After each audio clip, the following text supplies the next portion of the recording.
But for folks who may have missed you on the show before, Trixie, can you just tell us a little bit about your background? What maybe brought you to writing and what rooted you in just loving to write cozy mysteries and cozy paranormal mysteries? Yeah, absolutely. Um, so I've been a writer for my whole life, really. Lots of different things, short stories, essays. I was a journalism major, so a lot of newspaper, magazine articles, that kind of thing. Then I got into film and television.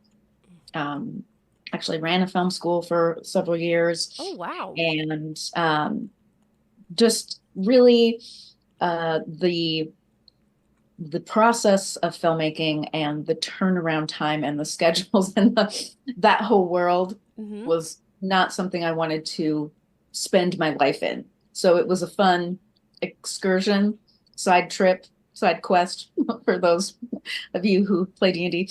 But it wasn't what I wanted as my main quest. Mm-hmm. And I started writing. I went with some different genres. I went with women's fiction. I went with some fantasy, and then I kind of came.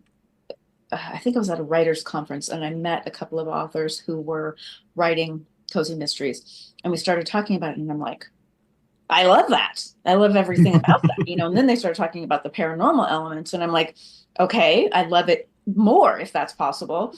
What do I need to do?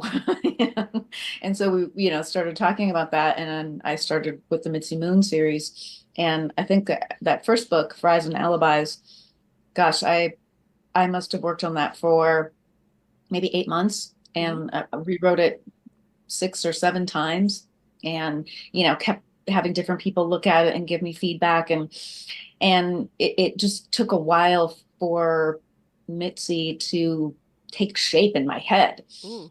And then once I was in that world and I was living in Cherry Harbor, and I was just, I was releasing a book a month. It was just like I couldn't stop writing. It was crazy.